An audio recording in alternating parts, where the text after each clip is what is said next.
Kamu tahu nggak kalau video ini adalah video khusus part of speech untuk pelajar bahasa Inggris yang mau menguasai bahasa Inggris grammar dari dasar. Dan satu hal yang menarik, Jusin punya e-book gratis yang membahas tentang seluruh part of speech dari awal sampai akhir secara urut dan mendalam. Apabila kamu ingin dapatkan, ini gratis. Jadi kamu bisa dapatkan dengan gratis asalkan dengan syarat dan ketentuan yang berlaku. Untuk syarat dan ketentuan, silahkan cek di deskripsi di bawah.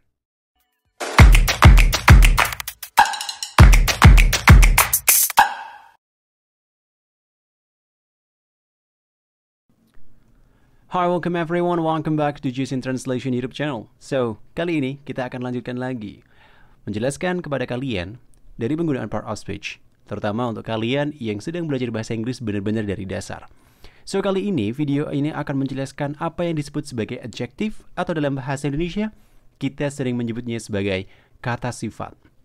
Nah, apa itu kata sifat, fungsinya seperti apa, dan bagaimana cara menggunakannya dalam bahasa Inggris? Kita akan kupas bersama-sama. So, jadi kata sifat dalam bahasa Inggris itu adalah salah satu kata yang sebenarnya fungsinya begini.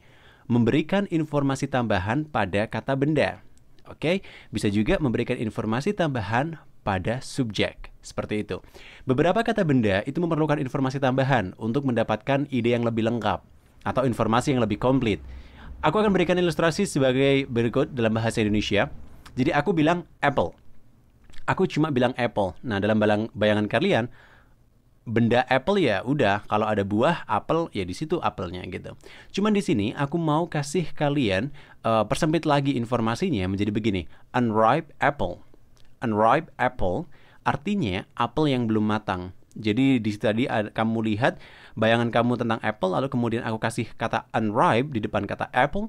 Itu lalu kamu spesifikasikan bayangan kalian ke beberapa apel yang mungkin belum matang, seperti itu. Nah, inilah yang sebenarnya menjadi fungsi dari kata sifat dalam bahasa Inggris. Oke, jadi penempatan kata sifat dalam bahasa Inggris itu seperti apa? Kita lihat bersama-sama. So, penempatan kata sifat dalam kalimat sebenarnya dibagi menjadi dua. Yang pertama adalah attributive adjective dan predicative adjective. Yang pertama, attributive adjective. Oke, coba perhatikan pada kalimat berikut. I saw an angry woman in front of cashier. I saw an angry woman in front of cashier. Aku melihat seorang wanita marah di depan kasir.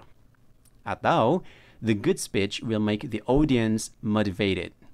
The good speech will make the audience motivated. Pidato yang bagus akan membuat para pendengar termotivasi. Nah, dalam frase yang aku garis bawah, frasa tersebut adalah kombinasi antara kata sifat dan kata benda. Kata sifat angry menjelaskan situasi emosi dari kata women. Dan kata sifat good menjelaskan kualitas dari speech. Nah, penempatan attributive adjective ini selalu bertempat sebelum kata benda. Daftar sekarang juga program fundamental dari Jusin Online English Course. Program yang akan membantu kamu belajar bahasa Inggris benar-benar dari dasar. Dengan mengikuti program ini, kamu akan dapatkan berbagai macam benefit, mulai dari waktu, sistem belajar, dan juga tutor yang berpengalaman. Tunggu apa lagi? Karena kamu butuh belajarnya saat ini, maka daftar sekarang juga. Info ada di bawah, cek deskripsi. See ya!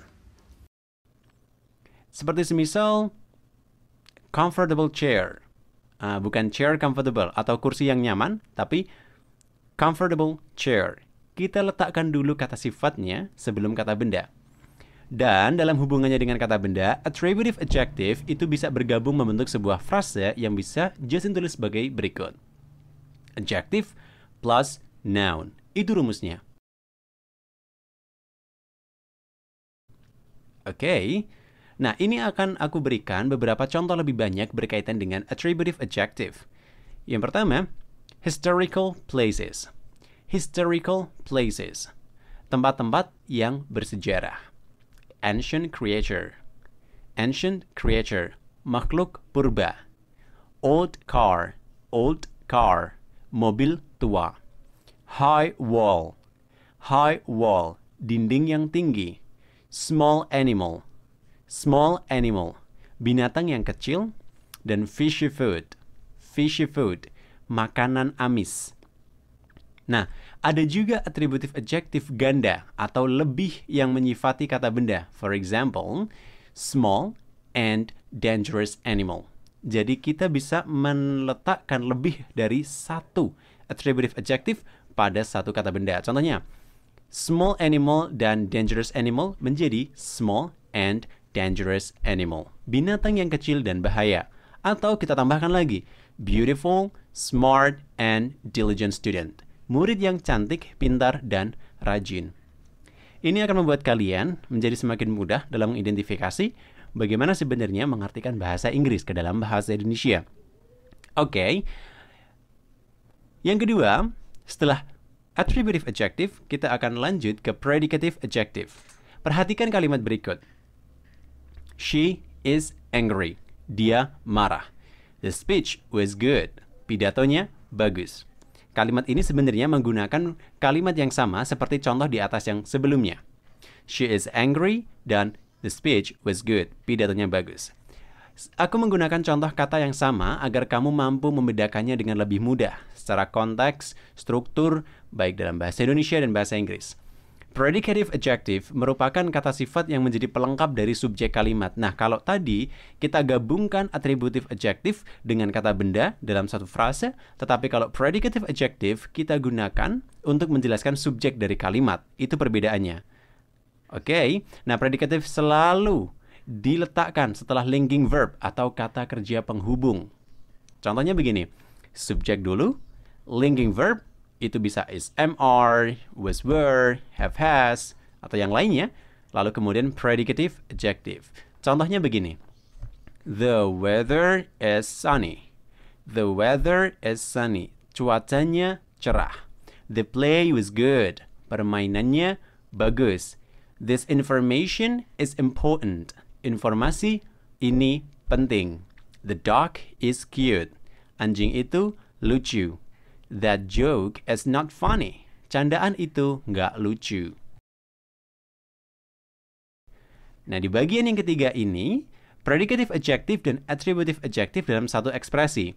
Nah, untuk membuat kamu lebih dalam membedakan antara keduanya, sehingga kamu nanti bisa mempraktikkannya dalam praktek bahasa, aku akan berikan tabel di mana kamu bisa berekspresi, ya, membuat baik itu atributif ataupun predicative adjective. Contohnya begini. Predicative adjective dari the children is naughty menjadi naughty children. The floor is dirty menjadi dirty floor. The garden is large menjadi large garden. Nah, itu adalah cara untuk berekspresi menggunakan kata sifat dalam bahasa Inggris secara general. So, jadi kalian sudah bisa dapatkan dan menggunakannya dalam belajar bahasa Inggris secara mandiri. Jadi tunggu apa lagi? Langsung praktekin aja. Apabila kalian punya saran, silakan drop down aja di komen. Oke, dan kita akan lanjut lagi ke video selanjutnya. See ya international and sociable people. Bye!